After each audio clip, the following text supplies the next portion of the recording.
겨자씨는 씨 가운데 아주 작은 씨입니다. 그런데 예수님은 이 겨자씨 하나를 만한 믿음만 있어도 큰 역사를 할 수 있다고 말씀하셨습니다. 오늘 본문 20절 말씀입니다. 진실로 너희에게 이르노니 만일 너희에게 믿음이 겨자씨 하나만큼만 있어도 이 산을 명하여 여기서 거기로 옮겨지라 하면 옮겨질 것이요 또 너희가 못할 것이 없으리라. 이 겨자씨 하나만한 믿음이 있어도 이 산을 명하여 옮길 수 있다는 것입니다. 믿음이 크기 때문에 산을 옮길 수 있다는 것이 아니라 작은 믿음이라 할지라도 그 믿음 가운데 하나님이 역사하셔서 이 산을 옮기신다는 말씀입니다. 그러면 이 산이 무엇일까요? 여기 말씀하고 있는 이 산이라고 하는 말은 단순히 우리 눈에 보이는 등산 가는 그런 산이 아닙니다. 이 산은 사람의 능력으로 해결하기 어려운 모든 문제들을 상징적으로 표현한 단어가 바로 이 산인 것입니다. 이 산은 오늘 우리가 이 세상을 살아가면서 만나는 수없는 많은 문제들을 가리키는 것입니다. 내 힘으로 해결할 수 없는 그 어려운 문제들입니다. 때로는 질병이 우리의 산일 수도 있고, 때로는 자녀를 키우다 보면 부모의 힘으로 해결할 수 없는 문제가 산일 수 있고, 오늘 이 코로나 시대에 코로나 바이러스가 우리에게 산이고, 이 때문에 어려워진 경제 문제가 산입니다. 직장의 문제, 사업의 문제가 산입니다. 우리는 시시때때로 뜻하지 않게 이 큰 산을 만나게 되는 것입니다. 오늘 본문 말씀에 보면 어떤 한 사람이 큰 산을 만났습니다. 그래서 예수님을 만나서 해결받았다고 하는 말씀이 오늘 본문 말씀입니다. 이 사람은 아들이 어느 날부터 간질병에 걸려 앓기 시작했습니다.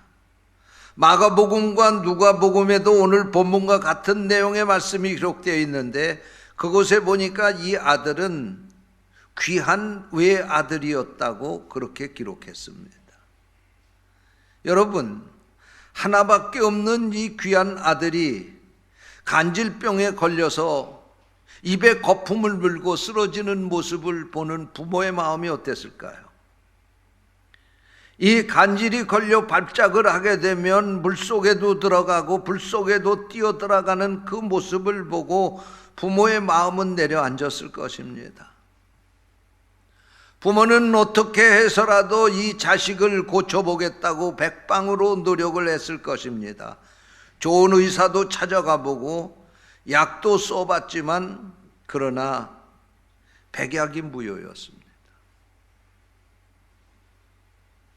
이 병의 원인은 의학적으로는 규명해낼 수가 없고, 귀신이 그 아들에게 들어가서 그 아이를 이렇게 만들었기 때문에 이 아이를 귀신을 쫓아내는 것만이 고치는 방법이었습니다. 그러니 더 기가 막힌 일 아니겠습니까? 집을 팔아서라도 병원에 가서 고칠 수 있다고 하면 부모는 그 방법을 선택했을 것입니다. 땅을 팔아서라도 좋은 약이 있어 그것을 먹어서 나을 수만 있다고 하면 부모는 그 길을 선택했을 것입니다. 그러나 이 아이는 이 세상에서는 고칠 방법이 없었습니다. 그러던 차에 예수님에 대한 소문을 듣게 되었습니다. 예수님에게 가면 어떠한 병도 다 고치고 귀신도 쫓아내신다고 하는 이러한 소문이 이 부모에게 들려온 것입니다. 이야말로 복음이었습니다. 이 아버지는 그 아이를 데리고 예수님을 찾아왔습니다. 그런데 이때 예수님은 세 제자와 함께 변화산에 올라가셔서 기도하고 있었기에 만날 수가 없었습니다. 할 수 없이 그곳에 있던 9 제자들에게 내 아들을 고쳐달라고 했습니다. 제자들은 그동안 예수님을 따라다니면서 예수님이 귀신을 쫓아내는 것을 많이 보았습니다.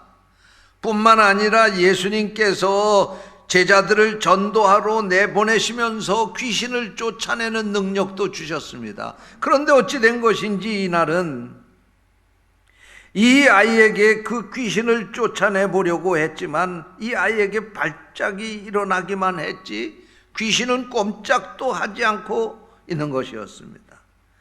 그래서 지금 당황하고 있는 바로 그때에 예수님이 산에서 내려오셨습니다. 그 현장에 오신 것입니다. 이 아버지가 예수님 앞에 달려가 무릎을 꿇고 그의 사정을 아뢰었습니다.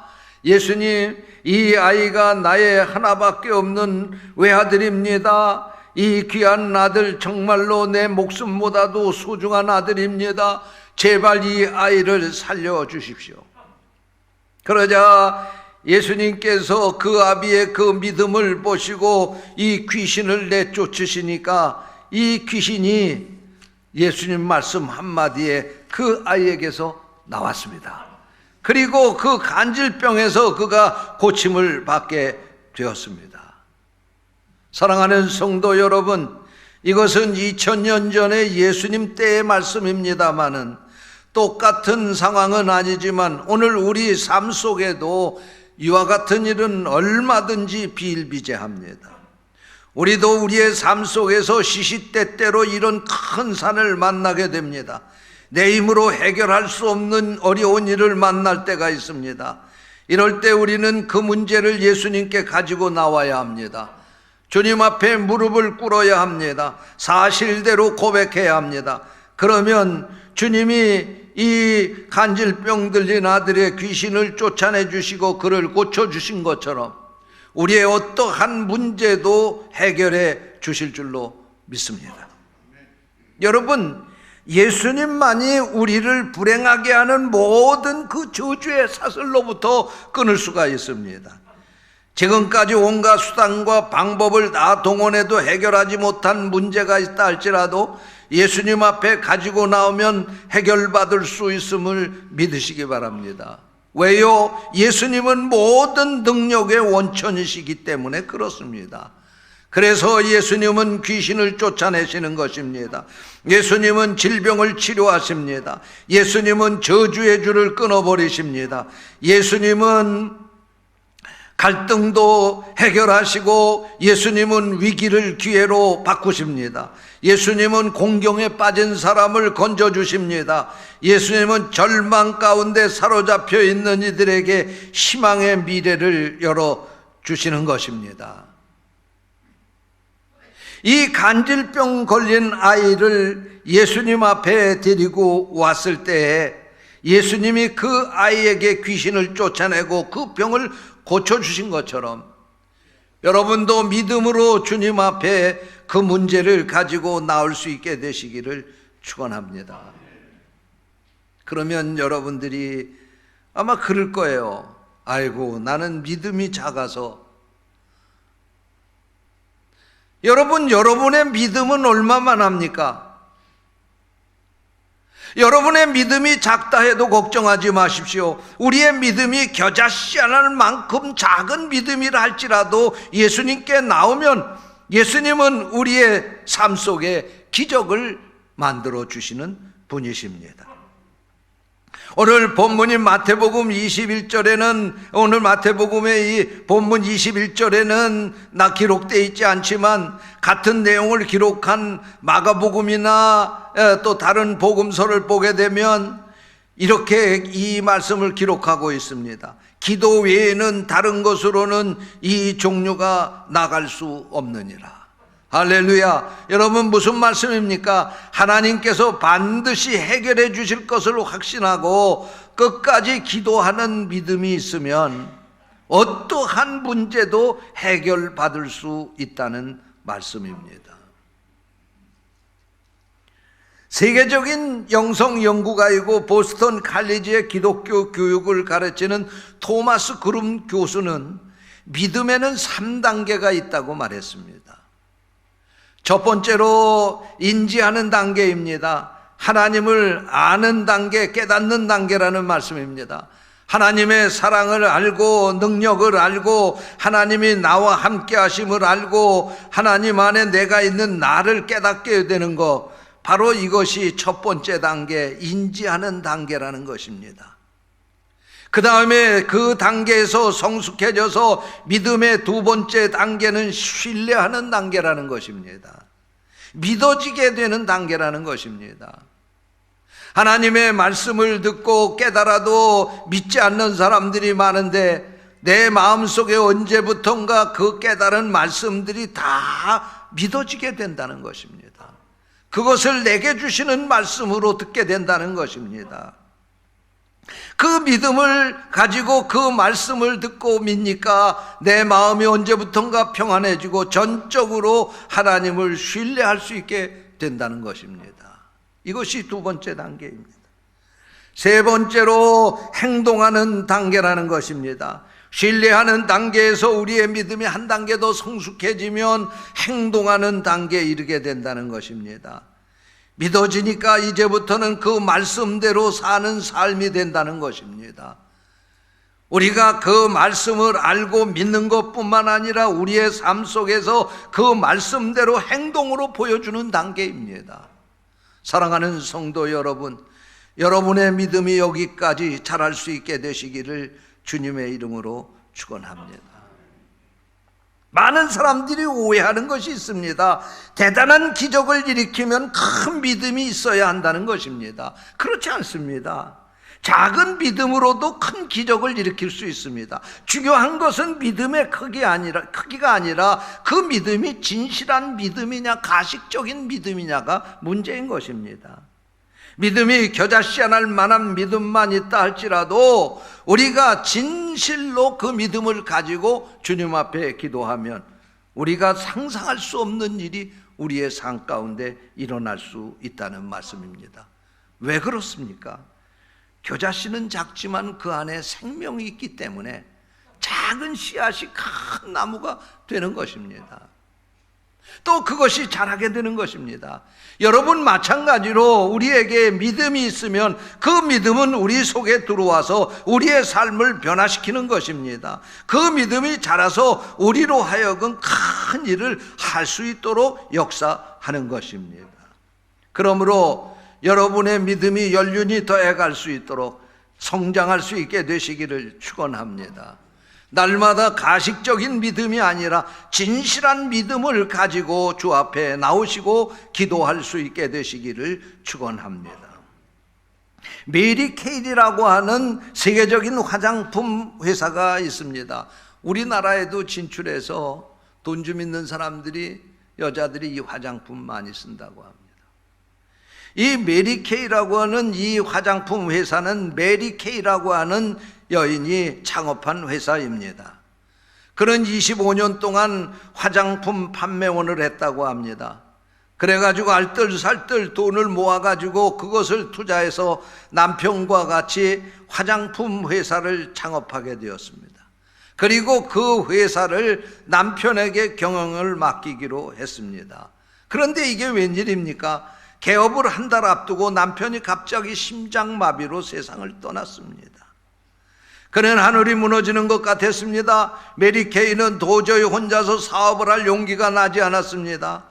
그의 변호사도 당장의 사업을 정리하라고 충고를 했습니다. 그렇지 않으면 도산할 수도 있다고 하여 불안하게 만들었습니다.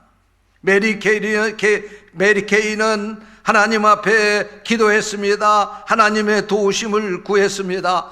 그때에 기도하는 메리 케이에게 누가복음 18장 27절의 말씀이 생각이 났습니다. 가라사대 무릇 사람으로는 할 수 없는 것을 하나님은 하실 수 있느니라. 그렇습니다. 나는 할 수 없지만 하나님이 나와 함께 하시면 모든 것을 할 수 있다고 하는 믿음이 생겼습니다. 메리 케이가 하나님 앞에 간절히 기도하게 되자 하나님이 늘 함께 해주시겠다고 하는 음성을 들려주셨습니다. 그래서 그는 확신을 가지고 그의 계획대로 사업을 시작했습니다. 직원 9명과 자녀들과 함께 메리 K라고 하는 자기의 이름을 건 회사 이름을 정했습니다. 그리고 예정된 날짜에 회사의 문을 열었습니다. 그리고 매일 아침 직원들과 가족들과 모여서 예배를 드리는 것으로 하루의 일과를 시작했습니다. 주변에서 몇 달 안 가서 회사가 망할 것이라고 비웃었습니다. 그러나 그는 하나님께서 지혜를 주심으로 9명의 판매 직원들에게 다른 것보다도 더 높은 수당을 지급할 수 있었습니다. 그것뿐만 아니라 재량권을 그들에게 더 크게 주었고, 그들은 이렇게 한 회사에서 목숨 걸고 일했습니다. 타 회사의 화장품들과는 전혀 다른 형태의 제품들이 그 회사에서 나오기 시작했고, 그 결과 회사는 선풍적인 반응을 얻었습니다. 개업 1년 6개월 만에 80만 달러, 우리 돈으로 10억의 수익을 내게 되었습니다. 40년이 지난 지금 메리 K사는 75만 명의 직원을 둔 세계적인 기업으로 성장했습니다. 사랑하는 성도 여러분, 남편도 떠나고 세상에 어느 곳도 의지할 곳이 없을 때 작은 믿음으로 하나님을 붙잡은 결과가 이렇게 나타난 것입니다. 우리가 믿음으로 살면 적은 믿음에도 하나님이 함께 하시고 반드시 능력을 주시고 기적을 주시고 축복을 주심을 믿으시기 바랍니다. 예수를 믿는다고 하면서도 세상 사람들처럼 자신의 능력과 지혜와 수단과 방법 동원해서 살지 마시고, 작은 믿음이지만 그 믿음으로 하나님 의지하고 사는 성도들이 되시기를 주님의 이름으로 축원합니다. 기도하겠습니다.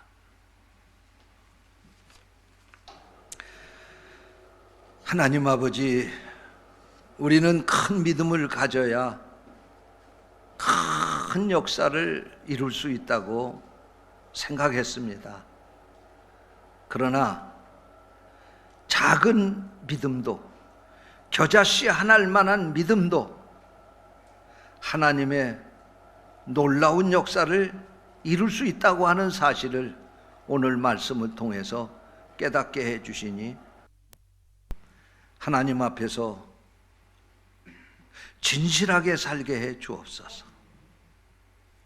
믿음으로 산다고 하면서도 믿지 않는 사람들의 방법으로 살지 않게 하시고, 정말로 믿는 사람다웠게 그 믿음 가지고 하나님의 도움으로 살아갈 수 있도록 도와주시옵소서. 주님의 이름으로 간절히 기도하옵나이다. 아멘.